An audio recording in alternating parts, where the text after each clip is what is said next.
ছলনা করে সেনগুপ্ত বাড়িতে ঢোকার পর থেকেই কেউই মিশকাকে ভালো চোখে দেখতে পারে না।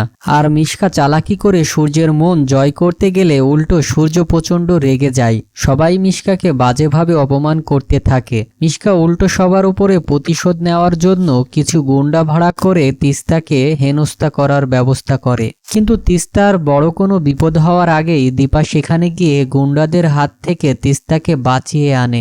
দীপা পুলিশের সাহায্য নিয়ে গুন্ডাদের কাছ থেকে সব তথ্য বের করে আনে, কে তাদেরকে টাকা দিয়েছে এমন কাজ করার জন্য। গুন্ডারাও পুলিশের ভয়ে সব সত্যি বলে দেয়। তারা এই সব কিছু মিশকা ম্যাডামের কথা মতোই করেছে। দীপা তখন মনে মনে ভাবতে থাকে সে মিশকাকে জেল থেকে ছাড়িয়ে ভালো হওয়ার সুযোগ দিয়ে ভুল করেছে, তাকে আবারও পুলিশে দেওয়া উচিত। সে কিভাবে একজন মা হয়ে একটি মেয়ের ক্ষতি করার কথা ভাবে। দীপা গুন্ডাদের ফোনের কল রেকর্ড পুলিশকে দেয় এবং সব তথ্য সাক্ষীর বিনিময়ে পুলিশ আবারও মিশকাকে ধরে নিয়ে যায়। তো বন্ধুরা, দীপা যদি তার ভুল বুঝতে পারে, আবারও যদি মিশকাকে ধরিয়ে দেয়, তা দেখতে তোমাদের কেমন লাগবে তা কমেন্টের মাধ্যমে জানাও এবং ভিডিওটি ভালো লাগলে একটি লাইক দিয়ে আমাদের চ্যানেলটি সাবস্ক্রাইব করে রাখো।